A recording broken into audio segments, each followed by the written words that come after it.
E vamos lá para Belém, sede da COP30 no Brasil, onde está o repórter Fernando Oda. Bom, Fernando, como foi esse segundo dia da cúpula de líderes, hein? Boa noite. Oi, Laerte. Boa noite para você, para a Luciana e para todos que nos acompanham. Hoje o cenário está diferente. Eu estou aqui na Estação das Docas, um dos principais pontos turísticos de Belém. E só a título de curiosidade, aquele navio atrás de mim é o primeiro do mundo movido a amônia, que chegou justamente para a COP30. Bom, mas desde cedo eu estive lá no Parque da Cidade, onde aconteceu a cúpula de líderes. E a gente lembra que essa cúpula, geralmente, nos últimos anos, aconteceu no meio da COP ou até no final. Mas a opção por colocá-la antes do início, a COP começa na segunda-feira, é justamente segundo o governo federal para ditar o teor das discussões que vão iniciar. E hoje o presidente Lula subiu o tom, viu? Vamos ver mais detalhes na reportagem.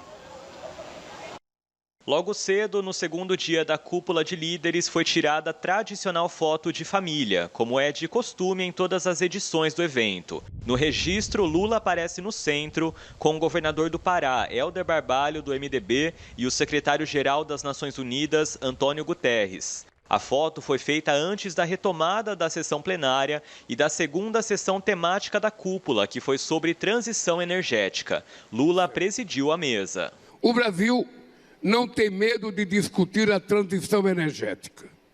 Somos líderes nessa área há décadas. Direcionar parte dos lucros com a exploração de petróleo para a transição energética permanece um caminho válido para os países em desenvolvimento. Ele defendeu o etanol como fonte de energia limpa e subiu o tom ao citar apocalipse climático. Não haverá segurança energética em um mundo conflagrado. O conflito na Ucrânia reverteu anos de esforços para a redução da emissão de gás de efeito estufa e levou à reabertura de minas de carvão.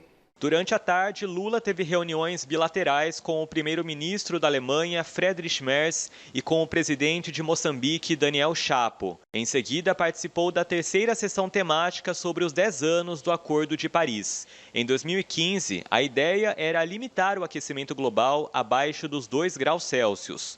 Como a resolução não é vinculativa, os países não são obrigados a reduzir sua poluição sob a lei internacional. Cada nação define sua própria meta e os meios para alcançá-las. E nestes 10 anos, a mudança climática acelerou e o planeta está aquecendo em um ritmo que nem mesmo os cientistas previram. O Brasil defende a mobilização de ao menos 1,3 trilhão de dólares anuais prometidos na COP29 para o financiamento climático, além de mecanismos de transparência e cobrança entre países signatários. Aqui na COP, o governo brasileiro tenta demonstrar que é possível avançar na implementação do Acordo de Paris, mesmo sem um engajamento total dos grandes emissores. O foco é um novo modelo para financiar a questão climática, como o Fundo para a Conservação e Restauração de Florestas Tropicais em países em desenvolvimento. Para cada dólar de recurso público aportado no fundo, nós queremos alavancar pelo menos 4 dólares de recursos privados. As mensagens têm sido altamente comprometidas com a justiça climática, com a transição energética, com a adaptação, com o olhar para os mais vulneráveis. Bem, o Acordo de Paris foi fechado, então, na COP21, na capital francesa, e desde então o mundo mudou muito, como eu expliquei na reportagem. E as perguntas que ficaram será que o acordo vai conseguir ser cumprido ou ele vai ser alterado? Então havia muita expectativa mesmo para essa sessão temática de hoje, que Lula presidiu, inclusive.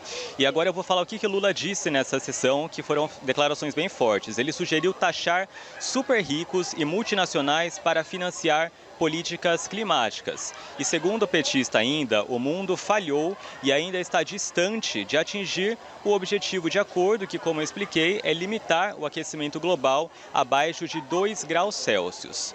E olha, algumas ausências foram notadas nesse segundo dia de evento, viu? Vamos ver mais detalhes na reportagem. Dos 5 maiores poluidores do mundo, apenas líderes da União Europeia estão na capital paraense. E os 2 países que lideram o ranking dão peso diferente na discussão climática. Donald Trump não mandou representantes de alto nível para a COP, algo difícil de ocorrer nesse tipo de encontro. Por sua vez, Xi Jinping enviou uma missão a Belém. A China pretende ocupar a ausência americana na agenda do meio ambiente. Trump tem um discurso negacionista para o tema. Ao retornar ao poder, em janeiro deste ano, tirou o país do Acordo de Paris, que tem por objetivo limitar o aquecimento global. Ele ainda revogou normas ambientais, estimula a produção de combustíveis fósseis e tirou incentivos de energia renováveis.